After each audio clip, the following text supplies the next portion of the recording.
daily use English and German words and sentences.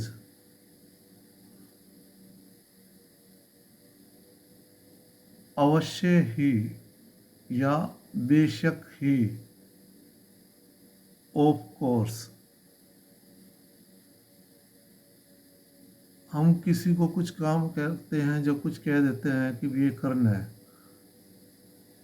हम फिर reply देते हैं ऑफ कोर्स, क्यों नहीं, अवश्य ही।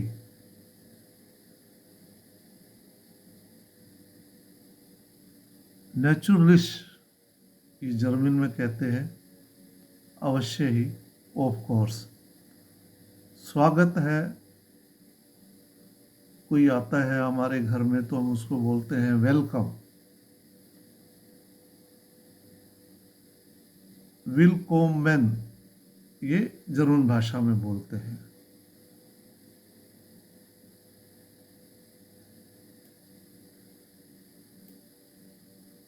संपर्क में रहें मतलब आप मिलते रहें हमें। Keep in touch. डेन कॉन्टेक्ट हेल्टन। तेजी से चलो, हमारे साथ कोई चल रहा है वो पीछे रह जाता है तो हम उसको बोलते हैं कि तेजी से चलो। Move fast. चैनल हैंडलन। चैनल हैंडलन मतलब तेजी से चलो।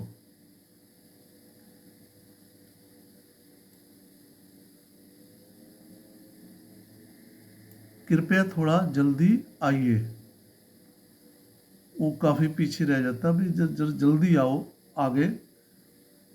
Please come a little early मतलब कृपया थोड़ा जल्दी आइए।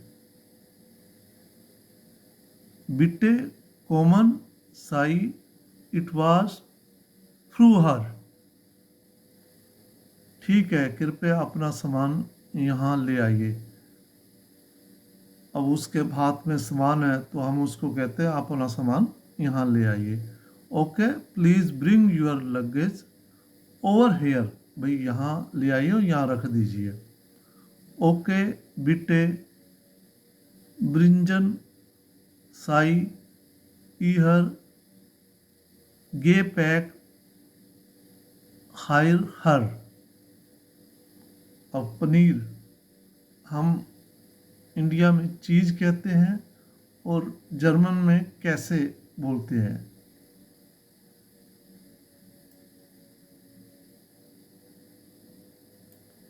चलो एक साथ खाते हैं। अब घर में मेहमान आया तो हम कहते हैं चलो हम एक साथ खाते हैं। Let's eat together. लास्ट अंस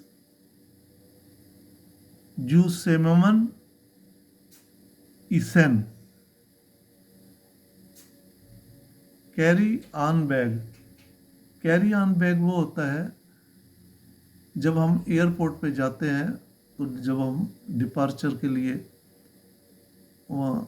हवाई जहाज़ में अंदर बढ़ते हैं तो कुछ लगेज तो हम चेक इन काउंटर पे जमा करवा देते हैं जो भारी होते हैं, लेकिन कुछ हम कैबिन बैग भी कहते हैं, उसको कैरी ऑन बैग भी कहते हैं, जो हम साथ में हवाई जहाज़ के अंदर ले जा सकते हैं। हैंड गे पैक, इसको जर्मन भाषा में बोलते हैं हैंड गे पैक या कैरी ऑन बैग। अप्रवासन में ना इमिग्रेशन, जब हम इंडिया से या किसी दूसरे देश में जाते हैं तो वहाँ हमारा जब दूसरे देश में जाते हैं तो इमिग्रेशन की प्रक्रिया चलती है।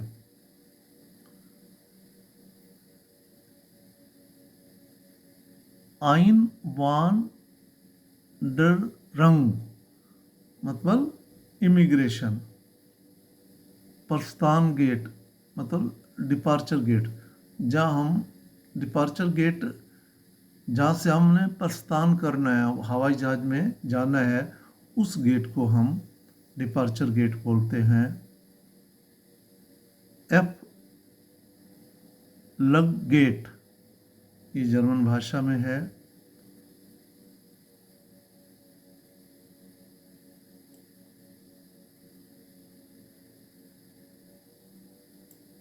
शुभ दोपहर, मैंने तो दोपहर की नमस्ते। गुड आफ्टरनून, गुटन टैग, जिसको गुटन टैग बोलते हैं हम जर्मन भाषा में। यह इवेंट कहाँ होगा, या ये कार्यक्रम कहाँ होगा। Where will the event be held. Be held यहाँ पर पैसे वाइज बनाया गया है।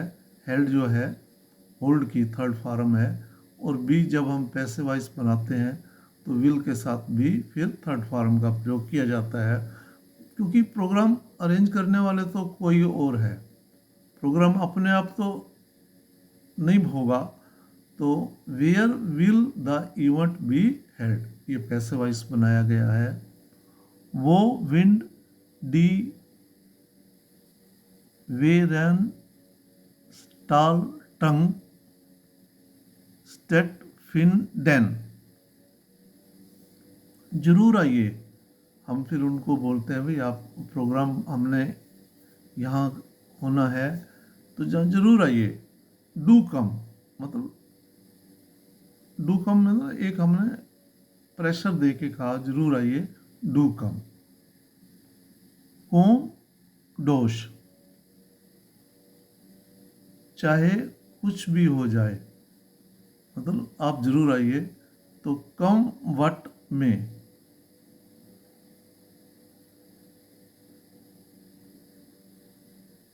वाश ऑश इमर गैशे हैन मैग, चाहे कुछ भी हो जाए, कम वट में। तो इस प्रकार यहाँ पर कुछ इम्पोर्टेंट वर्ड्स और सेंटेंस का इंग्लिश और जर्मन भाषा में वर्णन किया गया है। इसमें कोई त्रुटि हो तो कृपया कमेंट्स करें, और अपने जान पहचान के बच्चों को जो दूर दराज ग्रामीण इलाकों में रहते हैं उनको शेयर ज़रूर करें, ताकि उनकी वोकैबुलरी बढ़ सके और उनको इस प्रकार के वर्डों का ज्ञान हो, ताकि उसको कहीं पर जाएं तो उनको किसी प्रकार की असुविधा का सामना ना करना पड़े। जय हिंद।